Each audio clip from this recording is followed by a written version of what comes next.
Okay, so probably most of you know Carol. She does our parenting workshops. So those are done once a month, every month. And she's done a ton of other workshops and she is so loved. So I'm going to turn it over to her. She's our therapist in our Murray office and she's great. So I'm going to let her take it away. Thanks, Heather. Yeah, this is getting to be just easy and routine, right? All this. And so,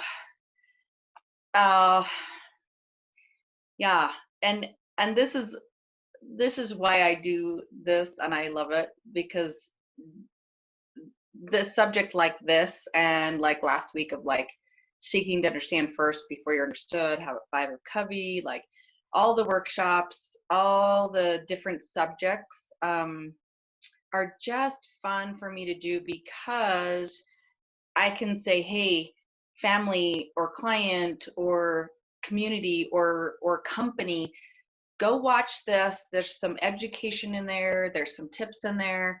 And then it's helping us be more productive, I think. And so when I'm talking about thinking errors, and a lot of people don't understand what a thinking error is, then I have to spend a lot of time on explaining some of those. This is a subject, and a lot of the other parenting ones that I've done for years. And this one actually I've taught for 6 years in another modality, but it's one of my favorite things. I could teach it with my eyes closed.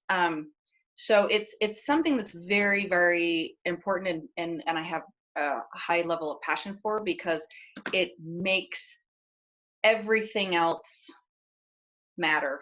So thinking errors are really, really important. So I thought, let's throw a thinking errors in at the end of the month, just for fun. So it's on YouTube, and so I can say, hey, there's a thinking errors class that you can go watch, and then you can understand thinking errors a little bit better. When I teach this in general, I've taught hundreds and hundreds and hundreds of people this class. And when I ask people what a thinking error is, there's only about 1%, that actually can tell me what one of the thinking errors. And so I just know that in general, we don't know what these are, and we don't know that we're doing them, or we're having them, or we're reminiscing on them. So we're ruminating on them. And so this is a really awesome subject for me. So, and I do have a scenario when we get to one of the thinking errors. So you're going to write down or chat your own response to this scenario.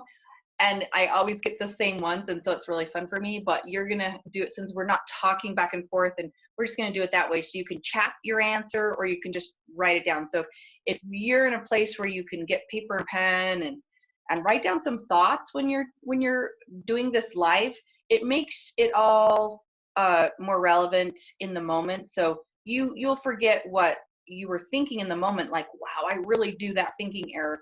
And I usually have people write down the thinking errors that they're doing, or that they love to project on other people on, or things like that. So let's get started. Yeah. And there's my contact information. Like Heather said, I work in the Murray office, and CFLE. I love teaching families. I'm a certified family life educator. And there's my email. So if you need any more, she'll send this PowerPoint to you, so you don't have to write down everything. And if there's additional, some handouts or anything else that I talk about, and you want anything else, just email me, carol@blomquisthale.com with a Y. So here's our benefit. We always start off with this a little bit, just so you know that there's a lot of different areas of benefit that if you do have the benefit, that you can take advantage of here. So this is the real important part. I could stay on this slide for like 45 minutes. This is something that's very basic, but it's very complicated. So we have to understand what's going on with the thought process first. Before we can go into thinking errors, we have to understand that everything starts as a thought that comes into our brain. I've always taught oh, there's like, one statistic, 2.5 million stimuli thoughts um, enter our brain a day. I think that's so far off. I think it's double, triple. Now, I don't know when the last time I have to find that quote, that statistic. I mean, when was that done? Every year we just have more stimuli, more ads on social media, more billboards, more things that are distracting us. And so we have so many thoughts that come in. Okay. And my question usually is at this point is, do we stop our thoughts from coming in? And I just say, no, I can't, we're not interacting too much, but I'll answer the questions for you when I ask them. So it's like, no, we don't stop our thoughts from coming in. We wake up and it's stormy and cold and cloudy, or, inversion or smoke inversion, and we say to ourselves, I miss the sun. That makes me feel, and then you have a behavior. And whether the weather, you have a thought that comes in, what's the weather going to be like? And you have a feeling, and then you have a behavior. You decide what to wear that day and what you're doing. So that's self-talk. That's a physiological reaction that happens right after the thought. You have self-talk that sends you to a feeling, that sends you to a behavior. So the frontal lobes is where we do that. It's only where we do it. And so it's super important to understand the brain and the process of the brain, because that's where we have a physiological response. This is where we have a reward system. This is where we reason and organize. So when we're parenting, when our child is not in the frontal lobes and we're not in the frontal lobes, we're not going to reason. We're not going to organize. We're not going to have a reward system. We're going to have a physiological response that sends us, the thought sends us to a different place. So this is where we have the self-talk and the physiological response that tells our brain and our body to do something. And then that sends us to a feeling and a behavior. So that's the cycle. Super, super important. And I'm going to go into left and right side of the brain a little bit, just for fun. So right side, so there's two sides. And in the middle, it's called wise mind. And I'll get to that. But here's the right side, here's the left side. It's like, here's logic and language on the left side, and the right side is that stores memory. And we hold raw emotion on the right side, and on the left side we're just linear thinkers. And we have personal reflection on the right side, but then on the left side we look outward to the world and we can see the big picture kind of thing. And on the right side we look inward to self and others. We look inward. So nonverbal connection is right side. Left side's the box of learning, social display of rules. So right side is definitely more emotional, creative, nonverbal, personal reflection. So look at both of these sides and say, isn't it important that we use both sides together? That's wise mind. And that is where we have to use our thinking and our reasoning and our organizing everything together. Because if we use one or the other, it's actually a thinking error. If we block out the left side or we block out the right side, meaning if we block out logic or we block out emotional, we are doing a thinking error. So, and I'll have a scenario about that. So mindsight is exactly that. So this is a slide about that. So we have to incorporate both sides of the reasonable, and they use reasonable mind. I always, when I say logical, that's what that means. I use logic and emotion. That's how I describe it, because it's just, here's your logical side, here's your emotional side. And so we use those together, and that produces wise mind. That's a dialectical behavioral term. And it's the wisdom, it's thinking value in both sides of reason and emotion. And then it brings the left and the right side together, the middle path. So this is a perfect little, visual of how that works. So emotion, hot; reasonable, cold; mood, rational. So we, I probably should switch that slide on the other side of like right and left, because that's, so emotional's on this side, reasonable's on this side, in this slide.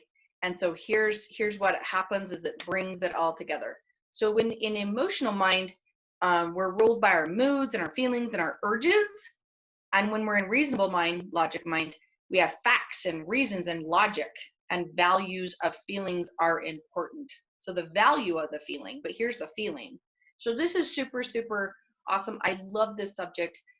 We need insight, empathy, and integration to link these together to connect in a whole way. So we insight is that past, present, future. We can clearly see all of it. Yes, too bad. We have to live in the past. We have to live in the future. Yes, we do. We have to know that for a moment to connect the dots. There's nothing wrong with that because it gives us wisdom in clear understanding of who we are. That's just who we are, past and future. But I'm going to talk a lot about present. So the only way that we really self-talk well is when we're just in the present. When we're in post-traumatic, we don't self-talk. When we're in the back of the brain in fight or flight, we don't self-talk. And I'll go through all that. So this is where the middle is. I love this space of this quote. So between stimulus and response, there's space. And that's what and I've used this quote in other workshops because I just absolutely love Viktor Frankl. And I have his book quoted in the back. I'm looking for my book up here on my shelf. It's right there. And so it's just space. And I love space. A safe space is wise mind. You're in a safe space if you're in the wise mind space. And so in that space is our power to choose our response. In our response lies our growth and freedom. Look him up. Amazing guy. In the Man's Search for Meaning. That's his book. And so in our response lies our growth and our freedom. So if we're in the frontal lobes and we're in that space of wise mind, we are going to have power and we have a choice to respond. So back to this slide.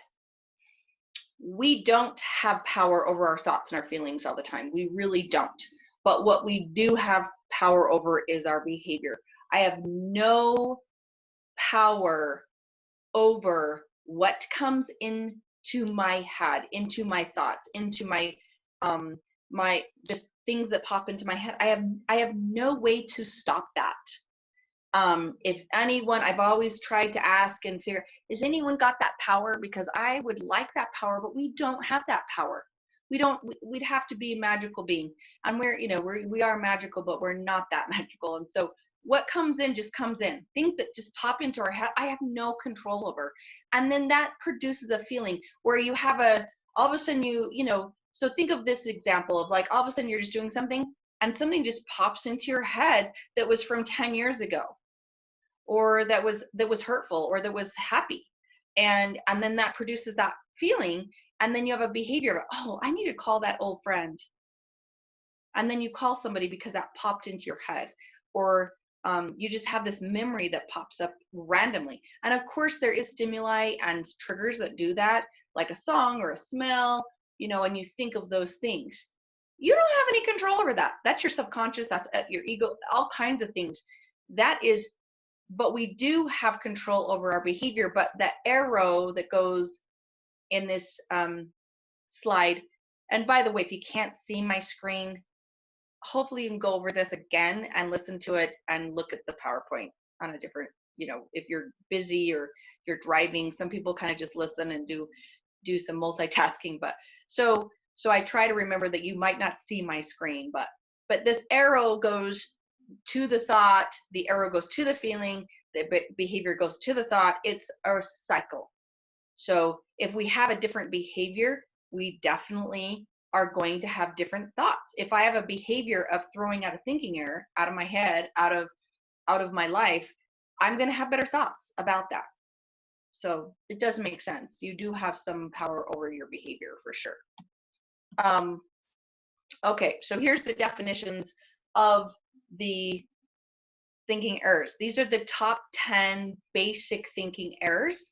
And you think about it, and here's the screen. So you think, okay, what are thinking errors? And they're called different things, cognitive distortions, or we call them different things. But the basic thing is it's a thinking error. So here's the thought, and here's the error. So I'm going to go through these a little bit and give you the definitions and kind of have some examples with some of them. So, all or nothing thinking. On the street, that's a black and white. You're a black and white, always and never thinker. So you're absolutes. Okay. So the reason why I have several of these books referenced in the back of this is because they kind of go along with one of these thinking errors. So all or nothing thinking. The last part of this is it says, I can't see someone else's perspective. That's really, really profound. If you are in a relationship with someone that can't see someone else's perspective, or you work with somebody, or you're related to someone that can't see someone else's perspective, that is a very, very difficult place to be in a relationship with a person that has that behavior. Okay, it's just a behavior. Can it be corrected? All of these can be, absolutely.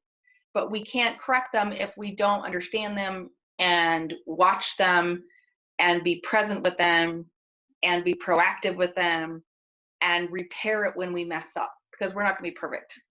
There's no such thing, or we'd be an all or nothing thinker. So this is a perfectionism thing. We get into perfectionism quite a bit in America. In general, when I talk about statistics, they're Americans. We're in America.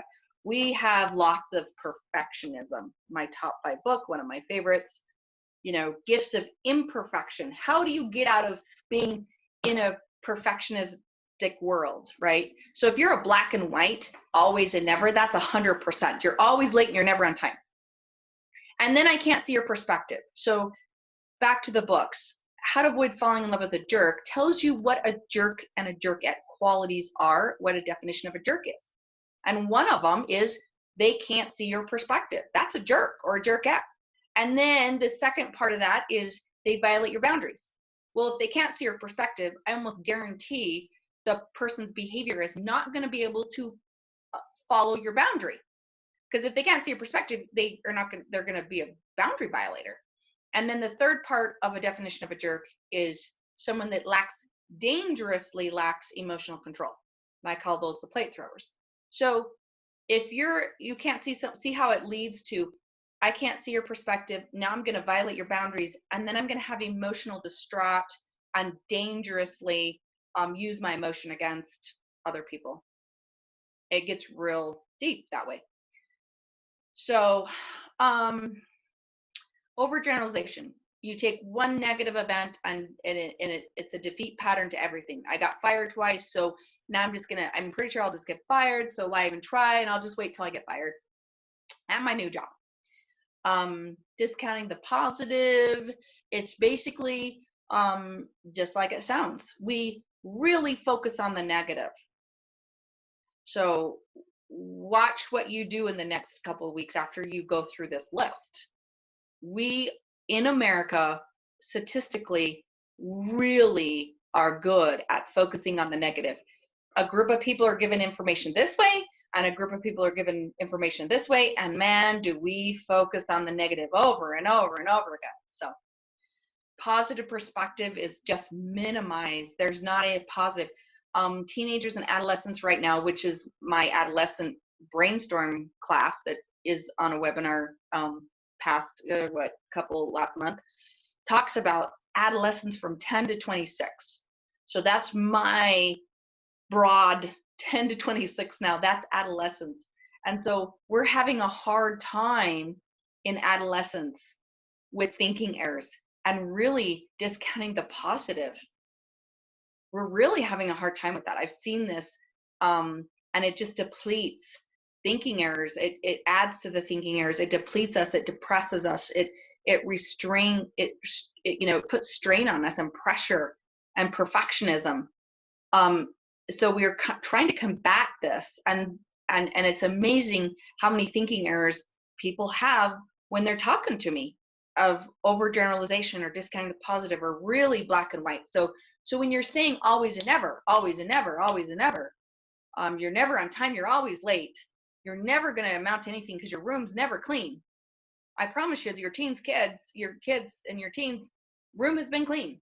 So when we say never and always, It's just an absolute, it's a thinking error. It's not helpful. And then we go into overgeneralizing and discounting the positive, right? So just that statement of, you're not going to amount to anything because you're not going to, you can't keep your room clean. So mental and logical filter. So that's what I was talking about in the first part of this, is one side's a emotional filter, one side's a mental or logical filter. If we're doing a thinking error. So one side's an emotional, one side's logical. So if we're filtering out the left side of the brain or the right side of the brain, and we're only using mental, logical to make decisions, that's a thinking error. If we're only using emotion to make a decision, that's a thinking error. So this is where I'm going to jump in. I'm watching the time. Jump in and do a scenario. So really quick, because I usually teach this and it's like a 3-hour class. And I go through some scenarios, but this will be a quick one. So get a piece of paper and a pen and see how you react. Okay. So I'll check my chat after the scenario. Yes. And by the way, back to yes. And the reason why I can say that Americans focus on the negative, there was a chat that says, Americans are generally unhappy. They absolutely are. That is fact. We are the unhappiest country than any other country. So what's going on there? Denmark and Sweden are actually the happiest statistically. And there's been 20 years of statistics on that. And you can watch Happy on Netflix. It's called Happy. And you can show your kids all the other countries and generations that have brought their kids and their tribes up in happiness, and they are happier than we are, because there's lots of statistics on that of like, there's factors, but there's lots of different factors to that. And so get a piece of paper and pencil. You can put, your answer in the chat if you want to share, if you're going to be vulnerable. And I won't call out your name, but in the video, I'll just state it. But it's really interesting how what happens when I give you this scenario. Okay. So wife and husband, they've been married for 5 years, are pre-approved to buy a house, their first house ever. They do not have children yet. They have been looking, and they're super excited, and they've got their value list written down, like what they want in a house and the neighborhood and their values. Where they spend their time, energy, and money is really important to them. They're on the same page with everything. They've got it all figured out. So husband is at work. Wife calls husband at work and says, oh my gosh, honey, I have found the perfect house. It just came on the market. It's in the right neighborhood because I have researched 400 elementary schools and areas, and this is the school, this is the neighborhood, this is the house. And it's the right color, and it's just $100,000 over budget. They have a budget. They are pre-approved. So hurry and spend 30 seconds writing down your response. Men and women have really different responses, but that's great because that's what we have to talk about. So what do you say?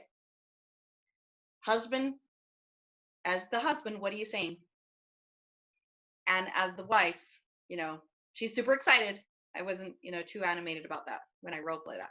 So she's super excited. It's the right color. But it's just $100,000 over budget. No big deal. And husband's at work. So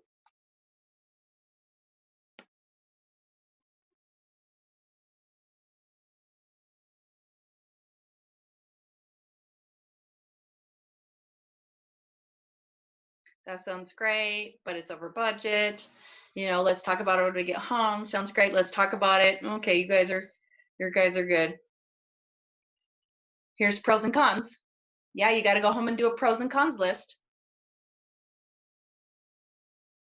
That's a big item. So let me tell you what I normally get, right? As the why, something excuse me. Yeah, yeah. Thanks for the research. Perfect. We validated her first, right? Hey, it sounds like you're super excited. This This is about how you seek to understand first before you're understood. It sounds like you're super excited, and it sounds like you've done a lot of work. That's all you have to say first, men, to your wives.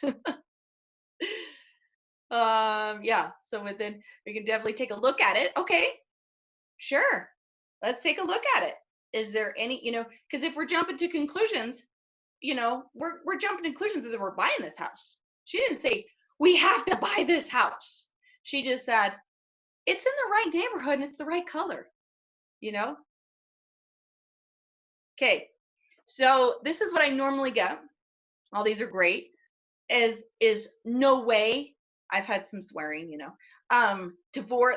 That's insane. Stress. I wrote down a list that I taught the last time I taught this last month. It was stressful. I'm not going to be able to retire. That's way too much over budget. I can't afford it. It's going to make us get divorced because we're going to fight about money because it's out of our budget and our payment's going to be too high. Lots of jumping to conclusions, right? With the information that I gave you. The thing about thinking errors is they're not facts. And when we make up the rest of the story because we don't have the facts is what jumping to conclusions is. So we make up the story. Oh, we go clear into the future. We go, oh, we won't be able to retire now. Oh my gosh, we're going to fight. Oh, we're going to get divorced. Or I'm not just going to give in because I got to work 2 jobs now. Like literally, that's what I get a lot of the times, right? And it's a lot of times like, oh, okay, we can go look at it. We can see it. Or we get a lot like, why are you calling me at work? I'm busy. Well, he answered the phone. So a bid in Gottman, real quick, this is totally clear over here. A bid is a bid. When you call someone, wink at someone, text somebody, ask them a question, that's a bid. She just bid her husband. She said, hey, oh my gosh, I found this house. Now, husband, if you are going to turn towards that bid, this is how he would sound. Oh my gosh, I'm so glad you've done all this research. You sound super excited. Will you please send me the link to the house? Because you can see everything about a house in a link. And I will look at it at lunchtime and let's drive by it tonight, babe, and go to dinner. That's it. No jumping to conclusions. No buying the house. No logic or mental filter. It's all wise mind. It was very present. It was very kind. It was very turning towards her bid. That's it. We didn't have to say anything. We didn't have to make a decision. We didn't have to discount the positive. We had to just listen to her and say, hey, okay, I'm going to look at that house. It's $100,000 over budget and it just came on the market. Okay, so let me give you the rest of the facts because this is really fun. It's really fun for me. I don't know. So I'm going to quote this other part right here in my book. So this is the rest of the quotes, or this is the rest of the facts. And this is a made up story. I've made it up for 6 years. So this is the rest of the facts. She's a school teacher. She has decided that she wants to work for this principal and this school district and this actual principal. And she wants her kids to go to that school. So is there anything wrong with that? No, she has looked at all these elementary schools and she has found the neighborhood she wants to raise her children in. That's a value system. There's nothing wrong with that. Things change. We don't know how the future ever is if things stay the same, if they don't, if a neighborhood stays, it doesn't matter, right? You just go with what you know and what you've researched and the facts that you have. The facts is things can change, but she wants to live in this neighborhood and work at this school, and she has a really good chance of getting that job, and she's already applied, and then all of a sudden this house popped up in the right neighborhood. Great. They have $600,000 cash for their budget. I said pre-approved. They are pre-approved and they have $600,000 cash to put down on the house because they just sold their other house and their investments. So they have $600 cash. The house has been on the market for 95 days and the seller is very motivated. Now, take out the current weird housing market right now in Utah, okay, just take that out. Because do you ever bid full price on a house? No. Right now, there's actually bidding wars going on, and they're going above asking price, which is crazy, right? So, because there's a shortage. So, you don't go on a car lot and say, you know what, I'm just going to buy this car for 5,000 more than what you have it listed for, you know? But in a housing market situation, it's happening. But so you go in, it's been sitting on the market. These people have cash. The seller is motivated. It just came back on the market as a lower price because the sellers are going, this is going to go to the bank if I don't get this sold. And it's kind of a high, range, but it's a good deal. So they go drive by it that night. They look into it more. They do an inspection on the house. Say the deck is rotted out, so they need $50,000 worth of work on the deck, and so they're going to knock $50,000 off the price. They have $600,000 cash. It's on the market for $700,000. We're at $50,000 difference. Are you going to negotiate 25 of that? Sure. The sellers are motivated. They give them $625,000 cash and walk away, and don't you think the seller's going to give it to them? Is going to sell the house? Absolutely. So they went over $25,000 over budget. But guess what? They have $800,000 of equity in that house instantly, maybe after the deck's done. So are they going to have a hard time retiring? Are they going to get divorced? Are they going to be stressed out? Are they going to see, oh, it's just over, nope, none of that happened. So I promise you, over the years of asking that question, I have so much negativity that comes out of that, and people really hone in on the $100,000 over budget. And it's amazing how then the next thinking error is jumping to conclusions. So we mind read and fortune tell. I mean, we predict the future and we don't even know what that is. And so that's where we really get into trouble. And we go in this spiraling negative, like, oh my gosh, that's ridiculous. And just because it's the right color, I'm not just going to cave to my wife. I'm not just going to bow down. I mean, I've heard it all. So I'm like, okay, yeah, cool. So the point is just bids are very important if you're going to turn towards or turn against. And usually if you're turning against the bid, you're ignoring or you're negative or you're blaming or you're going to do one of these thinking errors. It's turning against the bid and you're going to jump to conclusions. And it's not healthy because, that's how Gottman predicts if a couple stays together, is how they deal with bids, how you turn toward a bid or turn against a bid. So that's a whole other subject. Maybe I'll do a couples workshop about all that stuff. I haven't done one. That would be good. So jumping conclusions. So back to the genders though, we definitely make decisions, females emotionally, and men tend to be logical, very logical. So we make decisions logically. So the men are like, okay, oh, I won't be able to retire if I'm going to be house poor. And then women are like, I just like the house because it's the right color.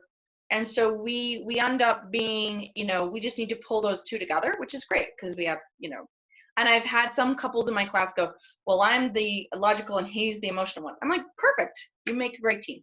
Pull them together. Don't jump to conclusions. And so mind reading's done by more of the emotional women, and then fortune telling, once again, more in general men end up fortune telling and telling how the future is going to be. Because they stay in their stress response brain a lot longer than we do. 30% longer. So magnification, minimization is just blowing out of the proportion, shrinking the positive, but minimizing the good, maximizing the bad. I don't like good or bad, but that's what it is, right? So I'm going to jump to 8, shoulds or shames. So this is a real important one. This is one of my favorites too. So shoulds and shames. I added shame because shoulds is shame.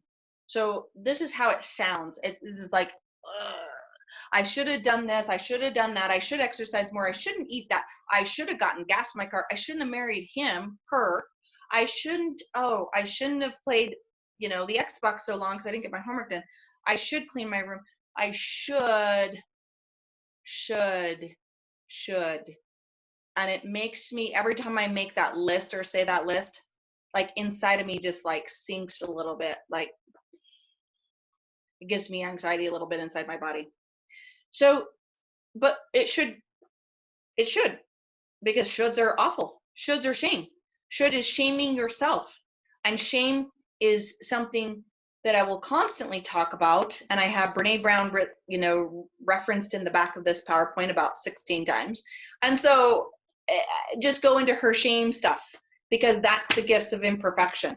It's how do we live differently without shame? If you're saying should all the time, you're shaming yourself. You're criticizing your worth. That's what that is. And we don't realize we're doing it because it's so common. It's so easy to be like, oh, I should have went to the store. I should have gotten gas. Oh, I should have done this. I should make my lunch. And I didn't, so I'm just eating out again, It's just shoulds. I caught myself doing it myself. The thing is after you realize how many shoulds you're saying and you're criticizing self or others, you're going to actually catch yourself with this word after this class. I almost guarantee it. And the only thing that we can do with this one, when we catch ourselves, is change it to could. You know what? I could have known better, but I didn't. And I didn't do it.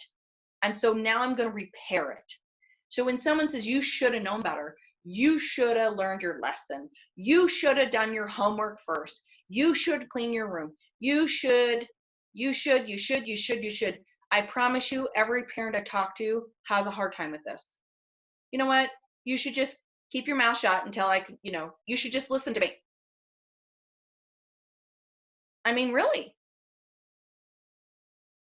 And if you just say, you know what? If you could listen to me for a moment, are you ready to listen to me? Could. Do you see the difference? Could. Could is in the present. Should is the past. Should. You should do this. It's a shame word. Doesn't work. So just know that. Labeling, mislabeling. All homeless are what? No judgment. Think about the first thing that comes to your mind. All homeless are what? And the same three things I get every single time is drug addict, lazy, dirty. Every time almost. The top four are always the same. And it's just we label and jump to conclusions. And then I give you some facts. And the facts are 46% of homeless in Utah are families. So they're not poor, lazy, and drug addicts. 48% are middle-aged males. And do they have a self treatment? Do they self-soothe, and do they what's the word I'm trying to say?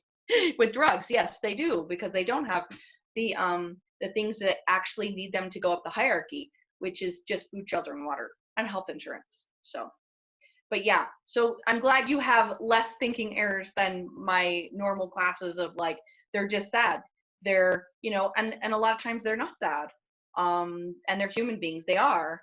And there's a very short period of time where families have to use the shelter. And then we think, well, does any of us have $5,000 if we get kicked out of an apartment or lose our apartment to just go get another one? A lot of times not. Because actually 67% of Americans, and this was before COVID, 67% of Americans cannot handle $1,000 emergency. $1,000 emergency. So if $1,000 came up and they had to do a repair, or their air conditioning went out, or someone lost their job, 67% of us could not handle that $1,000 emergency. So it makes it pretty difficult, and the homeless spikes up when there is tragedy like that. So don't label a group unless you know the facts, and then here's the facts, right? And then they won't be a thinking error. So we won't label and mislabel. Personalization, blame, taking on someone else's problems when you have no control over it. This is my favorite, besides the other three, because this is where we love to do this as parents.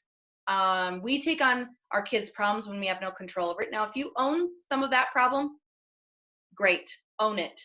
But do not take on our children's problems and make it our own, because then we end up in the triangle. That's a whole other class, parent versus child, of rescuing or persecuting.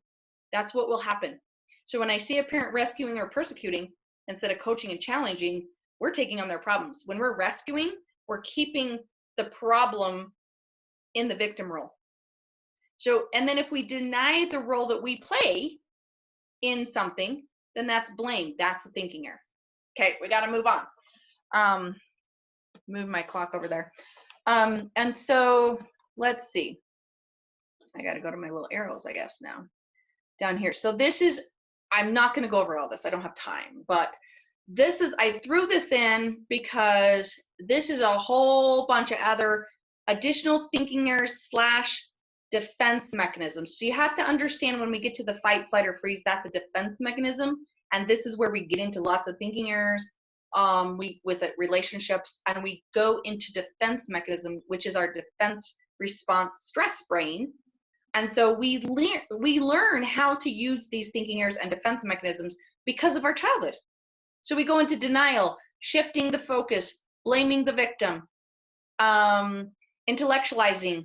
Okay, so just look at this slide and review them more. Playing dumb, justification, dismissal, projection, avoidance, comparing. I just listened to a podcast this morning from Brene Brown. I always do on mornings sometimes, she talked to, she had a guest on there that, I'll have to look into his book.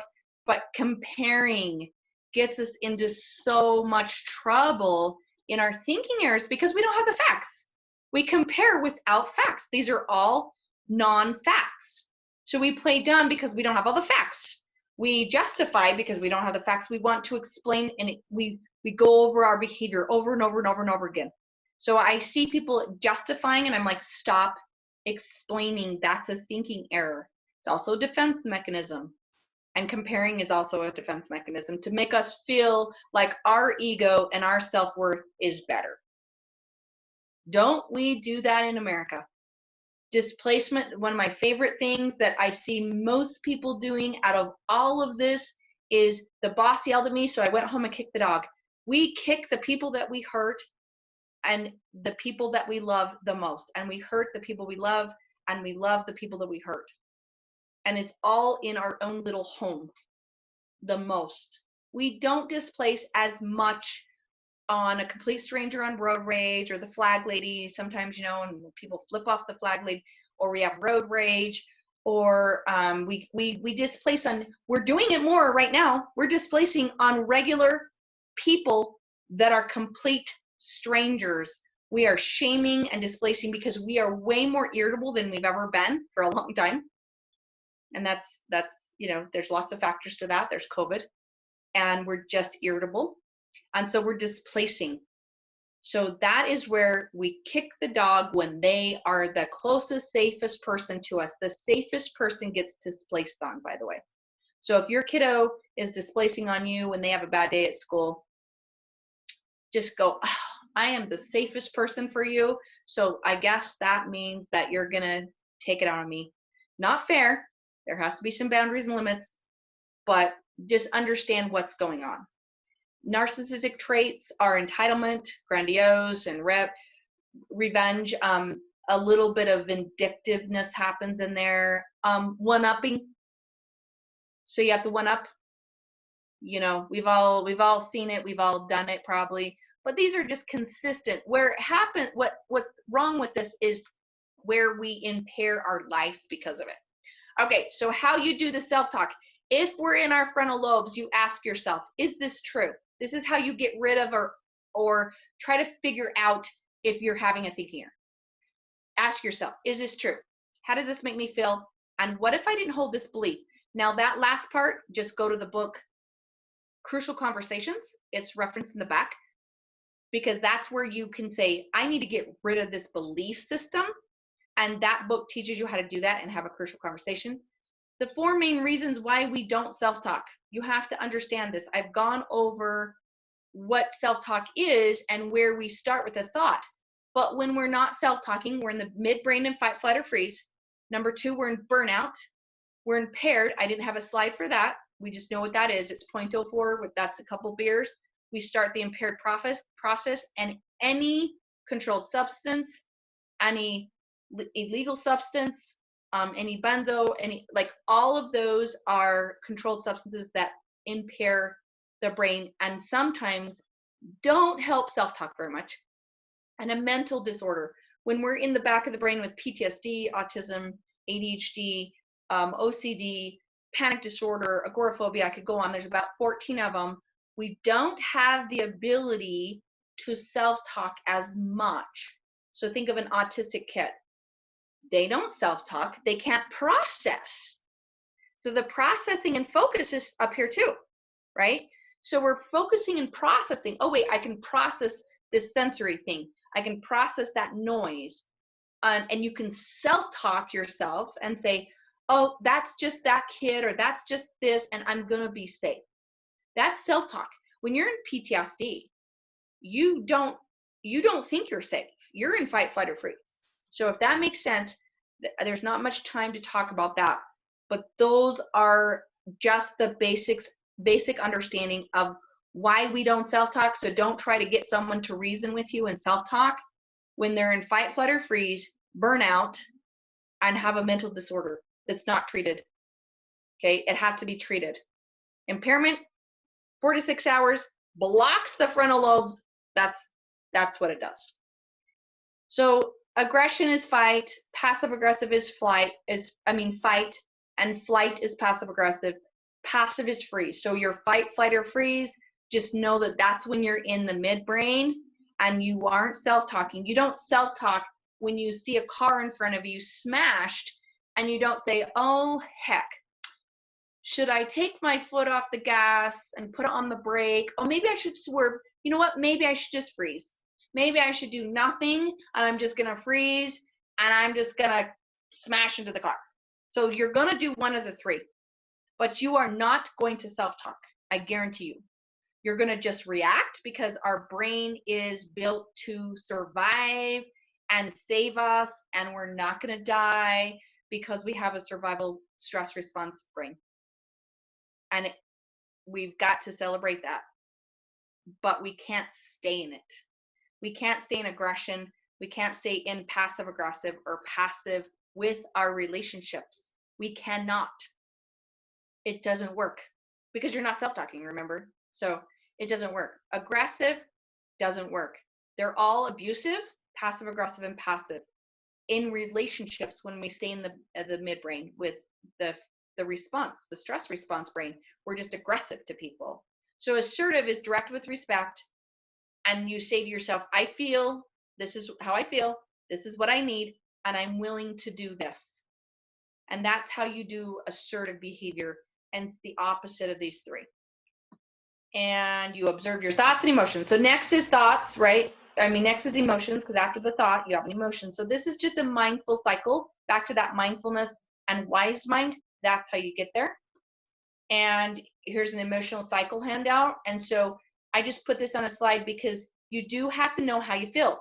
I feel, and this is what I'm willing to do, is the behavior. See, all this goes into 3 steps on everything I've ever found and teach and research.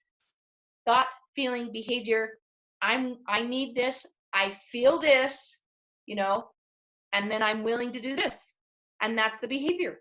We have to get to the behavior part, but we have to understand what our emotions are. Now, a little tip on this, emotional intelligence 1 and 2 have already been done last month, and they're already on YouTube. So just watch those if you want to be more emotional intelligent, because remember, we got to get through our emotions first before we get to our behavior. And that's where we have to teach our kids how to be emotionally intelligent and emotionally coach them so they have better behavior. And if we don't do that, they'll skip through those stages and they'll be in constant fight or flight in their neural pathways. So you got to unlearn the past chemicals, which are emotions. So this is where we go, okay, is it fear or love? There's only 2 chemicals in that. We go into fear, our fight or flight, or we go into the frontal lobes into love. I have logic and emotion together. So it's very simple, but it's very difficult. So it's like, oh, let me just rewire my brain. Yeah, that takes some work. It takes some therapy. It takes some EMDR maybe. It takes some serious root issues of figuring out the root issues and reducing your stress and reducing those root issues. And that is therapy. And that is this little slide. That is trauma, grief, loss, self-concept, abandonment, shame, denials, mental health issues. Remember, if you're in the back of the brain, chronic health issues, that leads to other issues. These are the root issues we have to treat. You have to treat your chronic health issues. You have to treat your trauma and your loss and grief, or it's just going to continue, right? If you want to know what EMDR is, question on chat, you can look up my Trauma 101. That was done a couple months ago too on YouTube. And there's 2 slides that talk about EMDR. You can fast forward, but trauma is what we have to treat. EMDR is the only scientifically proven long-term, it's been now 40 to 50 years of research on this, that actually reverses trauma on PTSD. It's the only thing that is scientifically proven to treat PTSD. No pill, no nothing else, but for PTSD, for trauma, for post-trauma. So, next slide. So if we go into balance, remember, we can't self-talk and figure out what our thinking errors are and self-talk. Oh, is this true? How am I feeling about this? And how do I hold this belief if we're burned out? So we always have to look at our time, energy, and money and where we're putting our balance. So this is always in my slides. I think it's almost in every one and every webinar, because I just repeat it. I just copy and paste. It's crooked. I love it. So this is how you can kind of go through that list of burnout. If you're having these reactions, this is the 5 steps of burnout, stages, steps. And so we can see how this burnout contributes to our thinking errors, because cognitive, this is just a little tiny example. We got 2 minutes and we got to answer questions. So cognitive, attention processing reduces short-term. Oh, we have judgment impaired, racing thoughts, rigid thinking, focus on the negative. Well, that's 5 of our thinking errors right there. And then we have anxiety. If we're in anxiety and hopelessness and depressed, we're back here and we're numb. We're not going to have very good thinking errors. And then our behavior. Oh my gosh, then we're not sleeping. And so here's our behavior. Look, cognitive, our thoughts, feelings, behavior. It's all the same. Every single time I teach anything, it's the same cycle. We have a thought, we have an emotion from it, and now we have a behavior. Oh, we're withdrawn. We have a sleeping issue. We have bad habits come back. We drink more. We get more aggressive. And then we have physiological body. Now, if we're in burnout, stage 4, or in more habitual burnout, I guarantee you're going to have physiological gut issues, chronic pain. You're going to have heart, liver, kidney, all kinds of actual inflammation in the body sends those things to be activated. So illnesses, colds, you're going to have less of immune system, and that's what happens with burnout. So we have to really understand, and there is a PowerPoint on burnout versus balance. If you feel like you're burned out, watch that one. So here's the little checklist. I'm just going to leave it up for a minute. I bolded the ones that are just about thinking errors. Balance, mindfulness, logic, and emotion together. We have to check those off. Reduce thinking errors. We have to burn out, prevent. That's the first little checklist of all this. Over here is like, oh, we have to challenge our thinking errors. Challenge people that give us our thinking errors also. Okay, here's the references. So questions, let's look at the chat real quick here.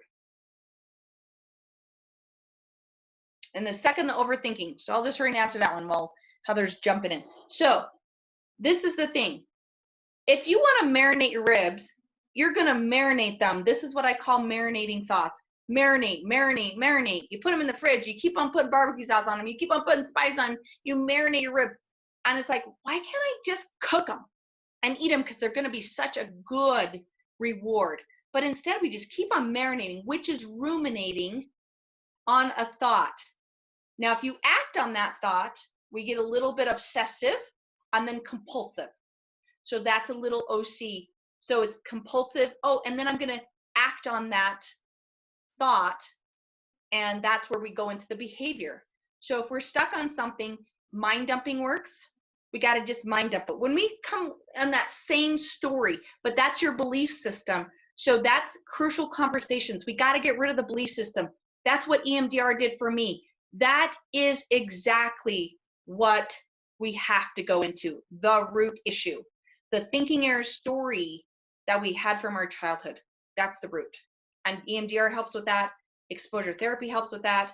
Ruminating, if we're ruminating and marinating something, we've got to go over that story and say, why do I have this belief? Why do I keep on? And that's what causes us a lot of cortisol, stress level, burnout. Okay. We're out of time, but any other questions? Sorry about that. So you answered the first one. Yeah. Did you see where someone said, what's EMDR? Yeah, I answered that one in Okay. the presentation. Cool. I also think that when someone doesn't understand something or afraid of something, they displace their emotions. That's exactly what displacement is, by the way. When we don't understand what's going on with us, that's exactly the definition of displacement. We displace on the closest, safest person of our own problem. So the dog got blamed for the boss yelling at me. Well, the boss, that was his problem, yelling at me, but it's like, so I got in trouble at work, the boss yelled at me, so I went home and had a horrible day and kicked the dog. Why do we do that? Right? Displacement is the biggest thinking error and defense mechanism I see in families and in relationships that destroy us. We hurt the people we love the most. So this is real important. Okay. Well, I don't see any other questions that were answered. So thank you everybody for being here. Thank you, Carol, for presenting. And I will, like I said, get this uploaded to YouTube tomorrow morning, and I will send you all the link as well as the presentation. So I hope you guys have a great rest of your day. Thank you.